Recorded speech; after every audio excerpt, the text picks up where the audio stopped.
going to be discussing how to do some beginner tips for fan brushes. So if you don't know, this is a fan brush. If you can notice that the shape of it resembles a fan that you would, the old kind that you, the paper fans that you would just flare out and use for like church or sitting in ceremonies, weddings or whatever. The ones you used to stick in your purse, or the Japanese fans. And if you notice, I have a few here. Some are going to be, if you go to the store, you're going to find some that are smaller than these. You're going to find ones that are a lot larger. These are more for bigger pieces of work, more of a something that's nice to have. Some will have longer handles, some short, but basically they're all going to work the same. I just wanted to show you the different sizes. These are good for oil paints, acrylic paints. I do also have used them for watercolor. So they're pretty good for most mediums. I am going to be showing these techniques today with acrylic paint. So this is watercolor paper, but I am going to be putting acrylic paint and showing some techniques, okay? So let's get started. I'm going to probably grab a smaller size because this is not a big piece of paper right here. All right, so first, a lot of these techniques are a lot of nature stuff that you do in nature paintings or organic stuff. So I'm going to dip my brush in water. And the easiest technique first, I'm going to take some hooker's green on my brush. Just a little bit. I don't want to totally load it. And the first and easiest technique that you probably should start playing around with is tall grass. And you might want to use this on like a seascape for the dunes or a field. But simply, you would just have a starting point and just flare out. So this is more of a dry brush. If you want it more wet, you add a little more water to your paint. And that's more of a wet. You can flare it out, right? Grass. And if you have more than one fan brush, this is a very old fan brush. If you notice, the bristles kind of are not even as this. You can mess around with different ones to see how they paint. So with this one, you just kind of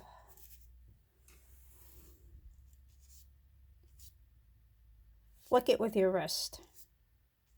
Make grass. I didn't put any tones in this, different colors, but just wanted to show you how to flick that up. Okay?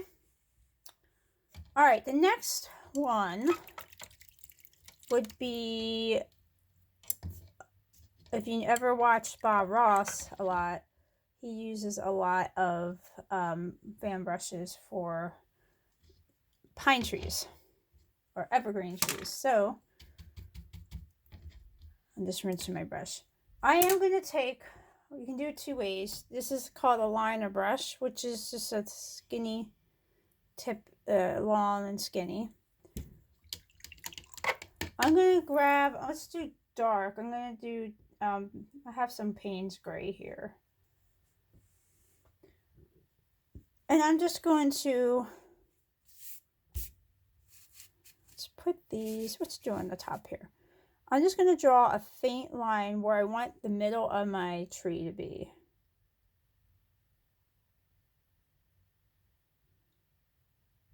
It doesn't even have to be that visible. Just, it gives you kind of an a guideline where to do it, okay? Where to paint.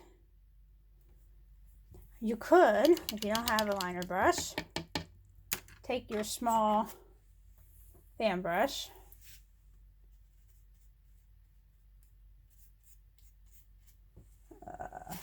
I'm just putting some paint on the tip of it.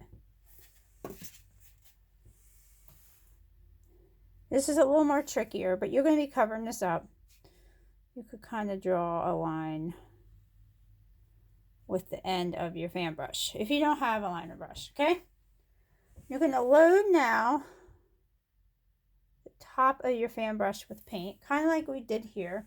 I'm just going to use Payne's Gray, which is looks like a black, but it's not a true black. It's got a hint of like blue to it, and if you add white it will turn like a bluish gray. All right, so you're going to actually start at the tip of your brush and also at the top of your tree. So you're going to do like a tapping motion here. So this is the crown or the top of your tree, and you're just going to tap like a little point there. You can see what I did. Okay, just a little point. And you're going to continue with the corner of your brush, and you're going to go a motion of back and forth like this. So I'm going to tap, and as I go down, I'm going to have to add a little more paint. That's watery, but you might, that would be good for a background because trees are in the background or lighter. So as we tap, we're going to just get a little bigger. Now you can keep your evergreen trees skinny and just kind of go down, or you can, as you go down and use more of the end of your whole brush, you can make them fatter at the end. That's up to you if you want to. This would be one of these fat ones, and these, as it goes down, it gets fat. Or you can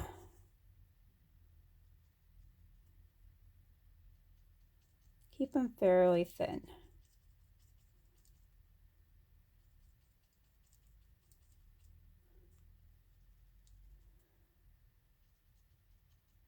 Okay, so it doesn't have to necessarily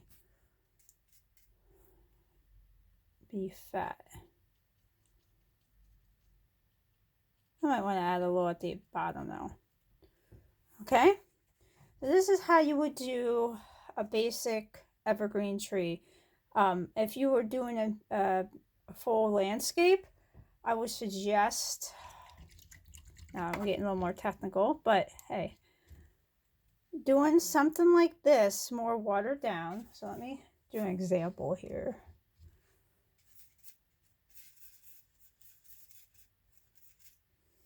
Well, we can try with this. I have a line here. I might not have drawn this line this dark with this. I'm going to do it light, but I'm going to do a watery light tree. So I'm actually making another line because this is too dark for what I want to achieve. I was thinking that's going to be the case, but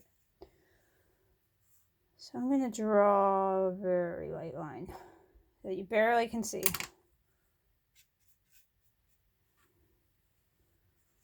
And again, same motion. You're going to take a little of the tip and just tap. This is very lightly. This is the same thing you're doing here, but watering it down or making a lighter color. I'm going to do one more. I'm going to show you why I'm doing this.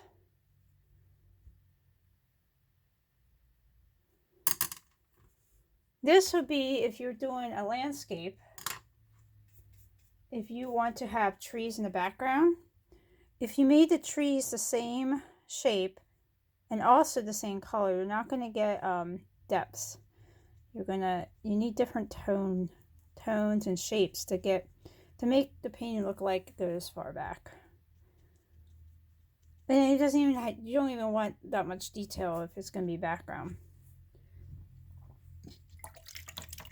Then I'm going to take, let's say this is,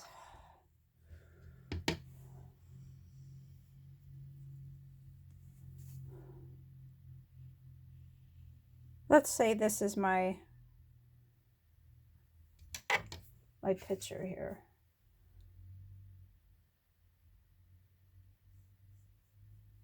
I'm just drawing a square. This is my painting.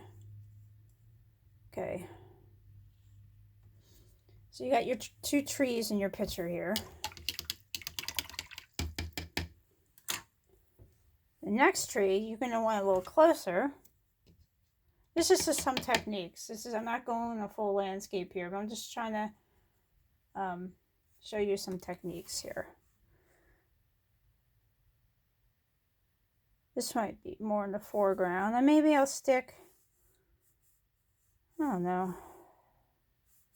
Let's try that one first, and then maybe, I'll stick one here.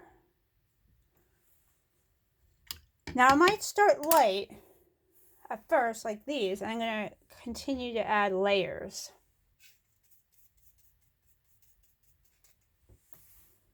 So tap, tap, tap.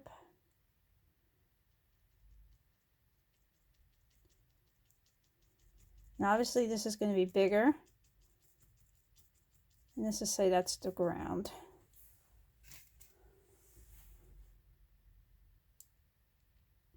And obviously you will have a sky in this, and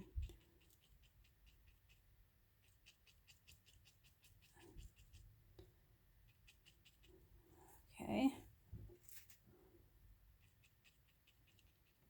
And now I'm going to add, let's say I'm going to add some green. So I'm going to grab some Hooker's green. Give it some color.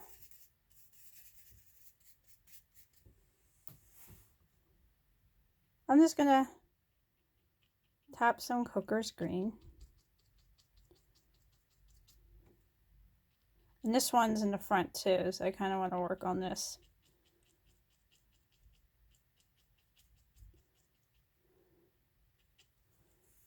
And maybe I'll add a little Payne's gray just to give some shadow.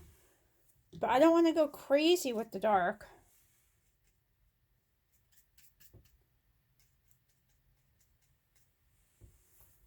So I might just, like where the green is, just tap some dark spots underneath. Just a little bit here. Especially at the bottom where there's a lot of shade. And this is really quick. I'm not really spending a lot of time. Just trying to give you some techniques and ideas. As you can see, this definitely looks farther away. But if I just made them all the same color and everything, and it's just not going to have the same effect. And that's why I think a lot of beginners, even myself, make mistakes in not using different tones. And I might just put like some kind of foreground. Okay? That's just to give you an idea. Another thing you can use for fan brushes is, I'm just going to quick give you a technique. I'm not going to draw the whole thing. If you have, you can use it for fur on animals. Let's do brown. I'm getting tired of this Payne's gray. I'm going to grab some, I think, burnt sienna, burnt umber. And let's say you have a picture of a cat or a dog, and I'm just going to draw a line here to show you. And they're, you know, they're curled up, sleeping. That's their back. Okay, I gotta keep going, you know. I'll just make a little impression of a head here. Maybe a tail. Just giving a basic outline here. You can put little ears. All right, whatever. You have a cat there, okay? I would take a small fan brush. Very small. I'm going to rinse it out because I had green on here. Dry it out and grab some of the color, whatever color you have, your kitten or your dog or whatever. And you don't want this with very thick paint. You kind of want to really water it down and be very subtle, like very light like that. So you start putting a lot of hair on, it's just going to look too much. You can even test it out. Sometimes I like to test out things.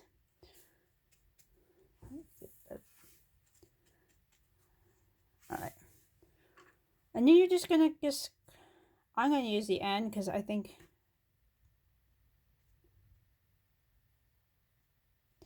I do not like this brush. I'm gonna get another one. That's an old brush. I probably should throw it out. And it's not uniform and they're starting to look old. But I'm one of these artists that I can't throw away brushes. I really need to. That's a little better. So you're just gonna lightly make a little. Now this is a very furry cat, but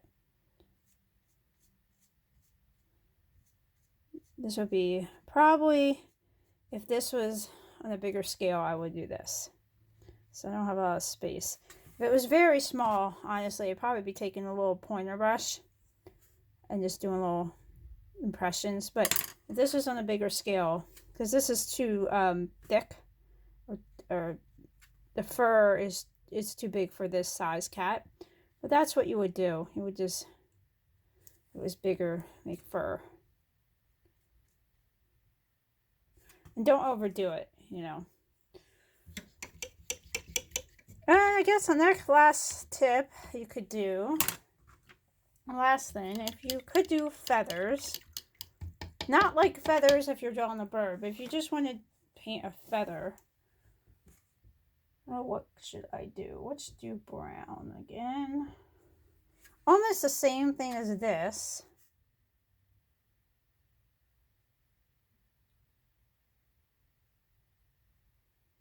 And just draw a line.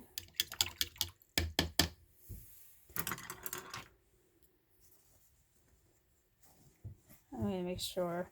Now I'm going to switch back to the brush I have for the cat. And since this is going across, feathers aren't going to be so much tapping.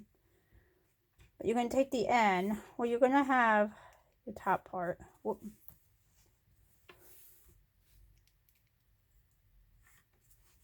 I have a little too much white here.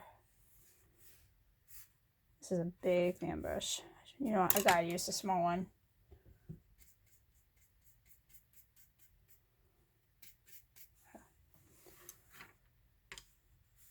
So you're going to start at the line here and just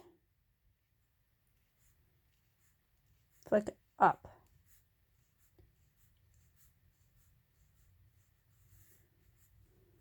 I just need a little more paint.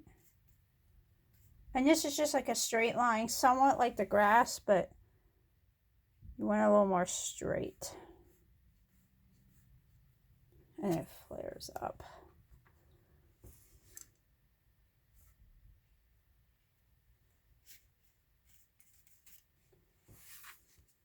Right, sometimes it's easier to turn your paper, and that's okay.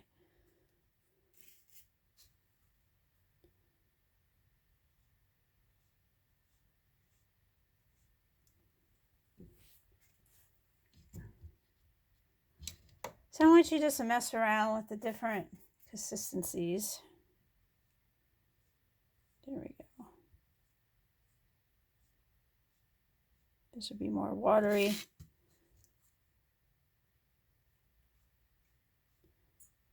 And this is the more dry technique. This would be more if you don't want so much detail. This is more detail. And where's my liner brush? If you want, you can also use your liner brush to add, well, this has to dry yet, but add some faint detail if you want. If you want it in the background, just not have every strand here and just have faint, you could do that. So that could be a feather. So I don't know if I can show you how, there we go. Or a tail of a fox or anything like that that will work with fur. A tail of a fox or a skunk will work kind of between the feather and the fur. So I just want you to, if you want to play around, just take, get a fan brush and do different colors, put some thick paint, some watered down paint, and mess around how it flows on your brush. The more water, the more it will flow, but then when it gets to be a lot of water, it will show less detail and be more like a watercolor blend. So depending on the technique that you want to use will depend on how much paint or water you put on. This, like if I load it on with paint, let's see.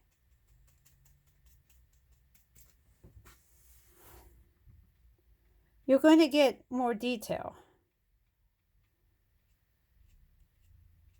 There's grass, but it's not going to flow like this. So it really depends on what you're aiming for. So playing around with the different consistencies, but the techniques are, you know, you can work on your grass with trees, just get some kind of defining line point. Start with the corner of your brush and just as you go down, get bigger and use more of your brush and tap back and forth. Fur is a little more tricky, but if you have a fluffy tail, you can just, I would probably use more of a dry brush, but in a bigger scale of a, not this small, and then flick, you know, put little furs on the edge of the tail, and then feather. So I hope this helped you out to get started messing around with fan brushes. I love them. I always liked them since I started painting, oh my gosh, 20, 30 years ago. I always think they're fun. I use them all the time. So yeah, give me a like if you like this video, subscribe, and I would appreciate it. And thank you so much for watching this. All right, see, until next time.